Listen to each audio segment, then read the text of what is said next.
Okay, good evening, everybody. I am Dr. Parveen Alawat. I am working in Rajiv Gandhi Cancer Hospital.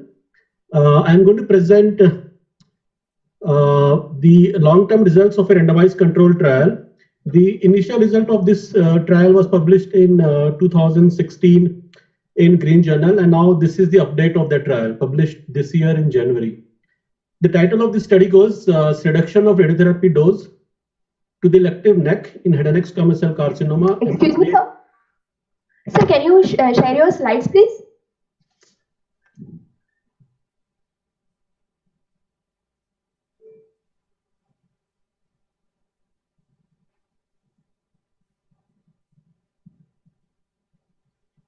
Dr. Parveen, can you share your slides? Yes, sir. If you is it visible now? Yeah. Okay, is it visible now? Yes, exactly. So the title of the study is reduction of radiotherapy dose to the elective neck in head and neck squamous cell carcinoma, an update of the long-term tumor control of a randomized clinical trial, reducing the dose to elective neck.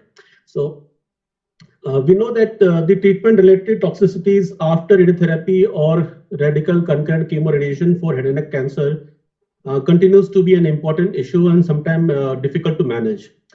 Post-radiotherapy dysphagia is one of the toxicity which has a greater impact on quality of life of patients. Patients not only have poor oral intake, they may also develop aspiration, pneumonia, and occasionally even die of it. Several models have been developed in past to predict swallowing dysfunction, which showed that there is an important link between dysphagia and the dose to swallowing muscles. One of the way to reduce dysphagia for radiotherapy head and neck is to lower the dose received by OAR. But the problem is the close proximity of these OAR with the target volume, the gross disease as well as elective neck. Now, based on old clinical observation, 50 Gray dose is considered the dose required to eradicate subclinical disease or for elective nodal irradiation. However, the current imaging modality, especially PET-CT and MRI, they are able to detect nodal metastasis. Now it has improved, and maybe 50 Gray is not absolutely necessary. So a lower dose might be enough. Therefore, the author of this study in 2008 hypothesized that can reducing the radiation therapy dose to elective nodal volume gives lower dose to OAR related to swallowing, lower treatment related dysphagia without compromising oncological outcome. This study was a multicentric randomized clinical trial done at Belgium, 6 centers of Belgium. It compared 40 Gray as an experimental dose and 50 Gray as standard of practice for elective nodal irradiation. Most of us for elective nodal irradiation we've been giving 50 Gray from the many years. So this trial compared 40 Gray versus 50 Gray.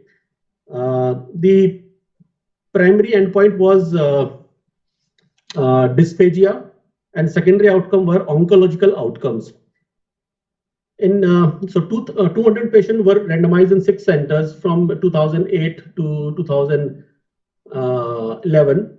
All patients received primary radiotherapy or concurrent radiotherapy, and the macroscopic tumor and the nodes were given a dose of 70 Gray EQD2.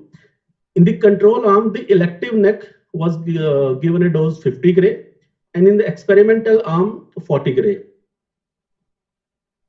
These are the patient and tumor characteristics in both arms, which were well balanced. Previously, the author of the study has published the dosimetric analysis and the acute and late toxicity in 2013, and the effect of late toxicity and the tumor in control in 2017. For the primary endpoint, which was the physician scored dysphagia, a significant difference was seen in favor of 40 Gray at 3 months, while only a trend was seen with less dysphagia at 6 months post-radiation.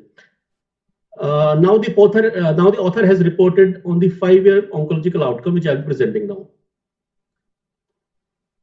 The results showed that at the median follow-up of 7.6 years, there was around 6% better overall survival and around 7% better disease-free survival with 40 gray over 50 gray. However, this statistically non-significant results. As far as local recurrence were considered, there was around 3% higher local recurrence in 40 gray, but again non-statistically significant.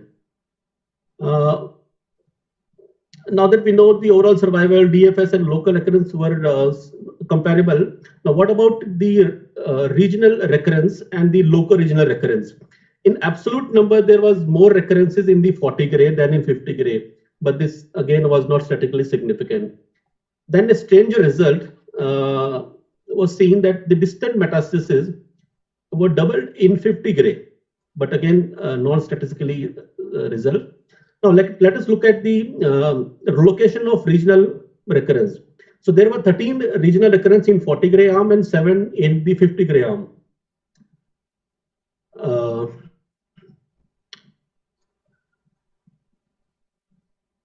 In both the groups, most regional recurrence occurred within the high dose PTV, that is the volume of 70 gray. And the only 2 recurrences were seen in both groups in the PTV elective region, the 2 recurrences in each group.